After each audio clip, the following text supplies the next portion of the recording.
Good evening, good evening. I just got back from a wonderful birthday dinner with some friends. I was out last night. Ignore this clean laundry. It's like that chair that you put shit on that you're like, I'm gonna put you away soon. But um, I want to share my 20s message to my 30s. And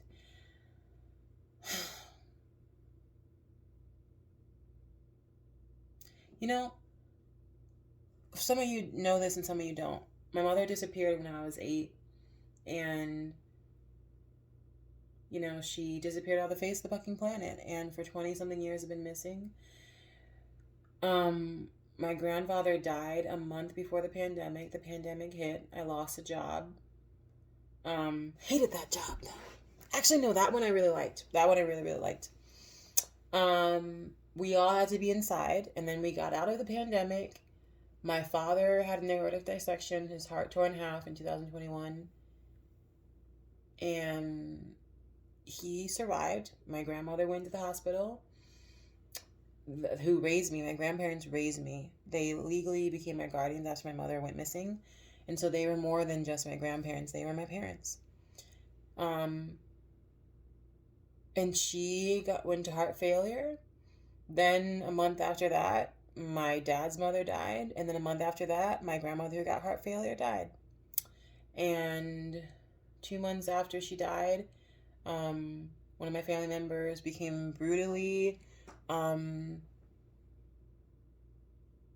selfish with inheritance and literally did some different things, and I lost that apartment that I loved so much, and my sister and I had to go through that, and it was terrible, and we had to rehash our mother being missing because there was stuff legally that we had to go through, and it was really shitty. Like this past year I had to really spend a lot of time grieving like them, and also trying to live in a capitalist world where you only have like 2 weeks of vacation off.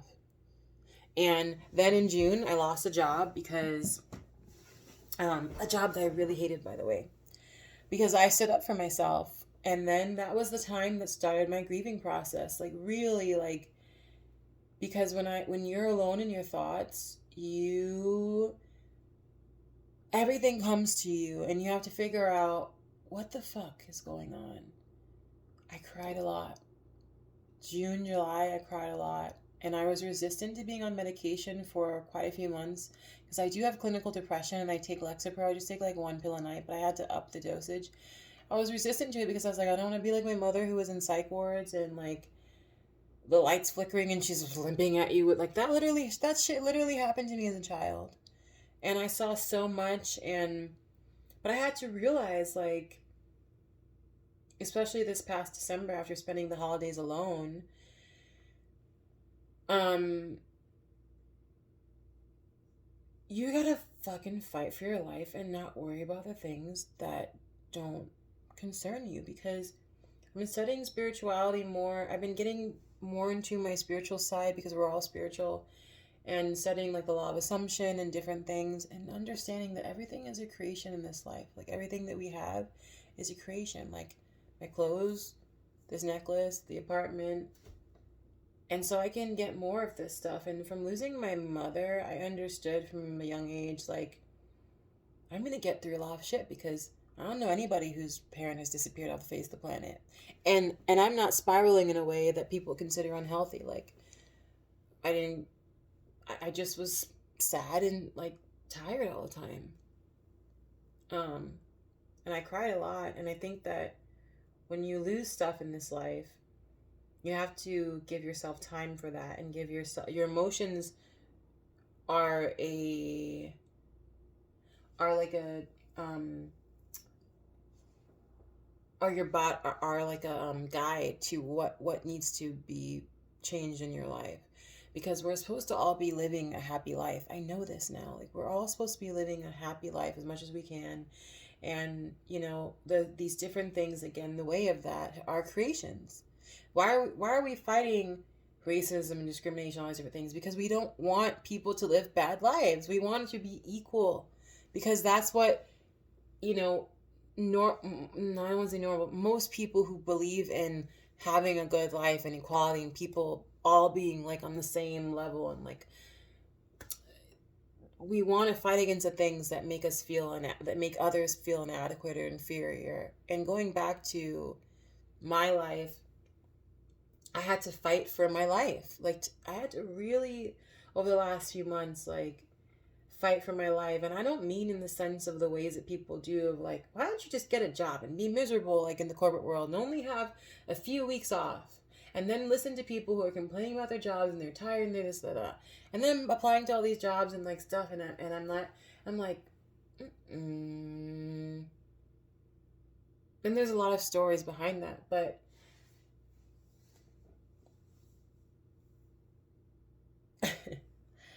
I don't think it's because I'm 30 that I feel this. I think it's just that I happen to be 30 and this stuff happened to be in the last of my 20s, that I've realized that I just can't sit and worry about shit that doesn't like fill me. You know what I mean? Like I can't sit and worry about like things that I can't control.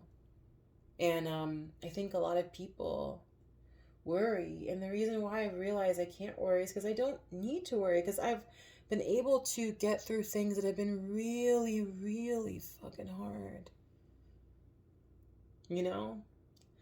I'm not sad about this now, but I cry because I remember what it felt like, to be without a mom and to see all the kids with their mothers. I remember what it felt like to be grieving over my grandfather's body. I remember what it felt like to literally have to leave my grandmother at the hospital because it was COVID and I couldn't like do anything else. Remember what it felt like, to be looking at my dad and be like, he might not survive this. And when you know that you get through that shit, like when you know how resilient of a being you are, and I'm so proud of myself for this, because you have to give yourself credit. You can't sit and worry about the other shit that you can get more of. And I'm not crying because I'm sad. I'm crying because I'm like, damn, I'm a strong bitch. I just think that like it's become so common to sit and worry about things that you can get more of. Like, I have gotten this apartment, I've gotten this fucking furniture, I've gotten more clothes, I've gained and lost weight. Like, I know that, like, the things that I've lost, like, I can always get again. Because that's how capitalism works. That's how living in America works. You can literally get more of something if you just work towards it. Like, you can always get another job. You can create a bit, like, it's an abundant life. But the things I can't get back, that through my 20s is what I had to work on. The loss. Because my grandparents are not coming back. My mother's not coming back. And I need to learn how to be resilient without that shit. And I can't sit and worry about the shit that doesn't matter to me. And this is what I try to explain to people. That everybody has a period in their life. And it could take 3 months, 6 months, a year. Where things can be like really fucked up in the eyes of other people. But it's you just rearranging your life so that you can like feel like rebirthed again. And that's how I feel. You can't sit in like control. You can, but I am not going to sit in this period of my life in my 30s, which is the golden years or the new years, and be like sad about shit and be like, I lost this, but I can get it back. So why be sad about it? But also I'm going to be in tune with my emotions and be like, yeah, today I don't feel great about it, but tomorrow I feel good. There are days that I have taught Zumba and I have literally only had pasta in my fridge or whatever in the past, not recently, but like, and I feel so fucking happy because I'm like, I'm going to dance my ass off and I'm going to be happy in my apartment and da-da-da-da-da. Because I'm like, I know I'm going to get through shit. And it's also because I made a decision to really fucking fight for my life. You have to fight for your life and stop thinking about other people. Like, these standards and these norms of society, especially this capitalist world of like, you have to have this, you have to have blah, blah, blah. Like, these have all been created. So you have to create the life that you want and fight for your life. And this is what I'm doing in my 30s. So if I cut people out, you wouldn't hear from me, which is what I've been doing, is people worry and people do this.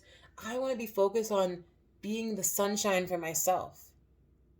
And I can't do that when people are like, la. I'm like, I don't think like that anymore. I've just gone through so much shit already that I'm like, I don't want to live the rest of whatever 35 years I have left being sad.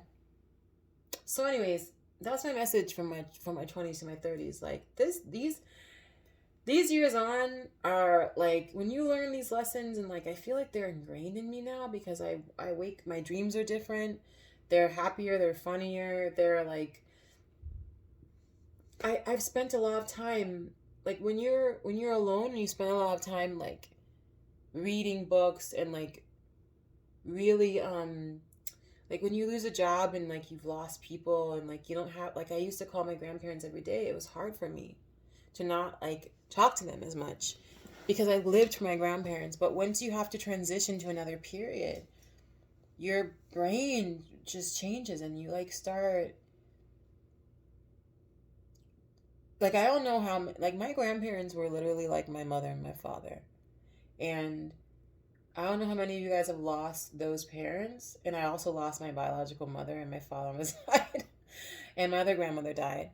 When you lose all those people and you have a lot of, you don't have a lot of cousins and all that shit like that you're close to, like I do love my cousins, but I don't get to see them very often. Like I'm not close to that side of my family very much. Just my shoe. You have to figure out your shit on your own and really ask yourself a question.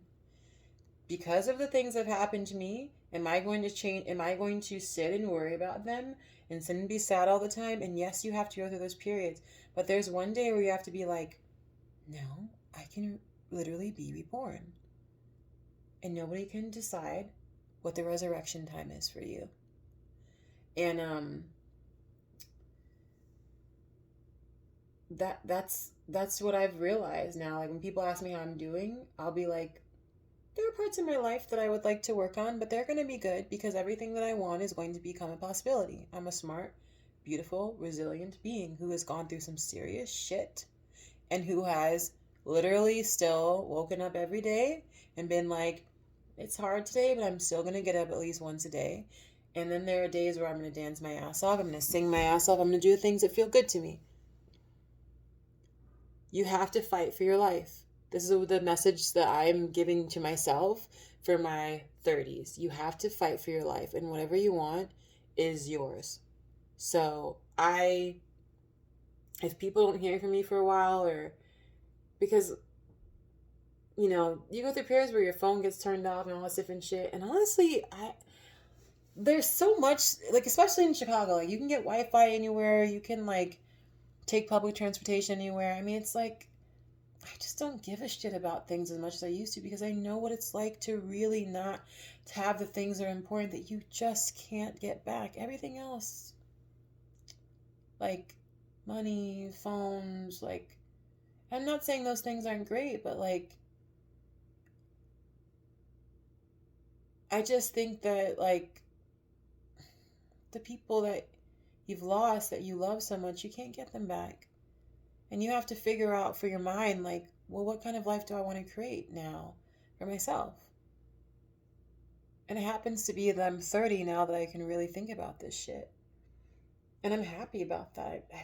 I feel very happy and very blessed. I'm very tired right now because I had a lot of shots last night and I had a very dairy filled dinner tonight.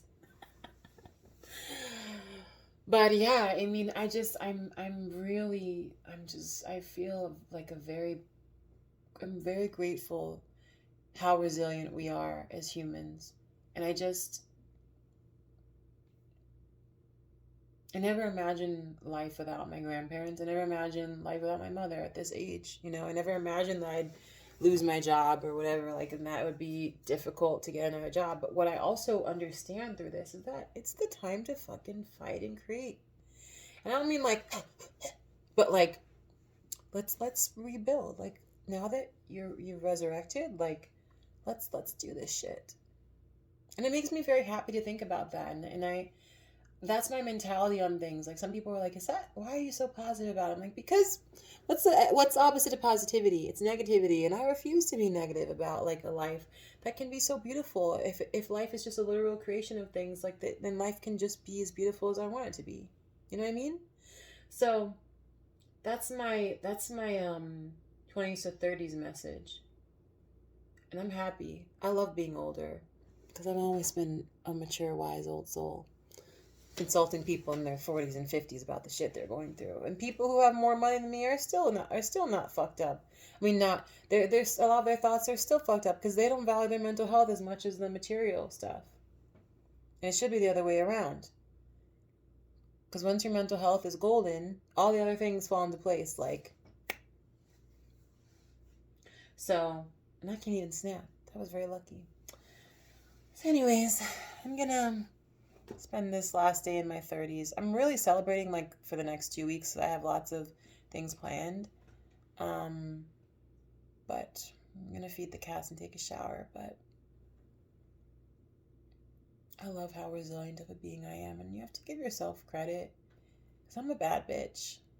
And I say that to be cocky, but also because like it's confidence. It's confidence. Dictionary. Let's look up the word confidence. Because I think a lot of people sometimes don't understand what it means to be confident. And I'm confident that my life is going to be great. These little things I go through are just temporary. I'm not going to bring that mentality of lack into my 30s. Confidence, trust, reliance, self-reassurance, having faith that something is all right. And that's the message of my 30s. Having faith that things are going to be all right because all the shit I had to go through, my mother being a psych ward and the lights flickering and she's coming to see me and like being arrested in front of me and people like seeing people on drugs, all that shit, like taking people to places at night, like by myself throughout high school. I mean, college, suicidal depression, all that. The fact that I'm like here makes me understand that like you're gonna get through it. And I'm happy that I know this. And I'm happy that I'm able to be okay with blocking people out because I think that a lot of people are afraid sometimes to to take care of their mental health because that's the thing, like we all have this like ability to do these amazing things, but you have to tap into them. And once you take care of your mental health, you remove a lot of the barriers that use as excuses of like, I don't want to forgive this person because they hurt me, or like, I don't want to do this because and these are all valid. Like, I'm not trying to like shun anyone's story because I still have things that I need to work on. But what I'm trying to say is that we all have to make a decision to eventually deal with our shit. So, this video is long. I gotta go.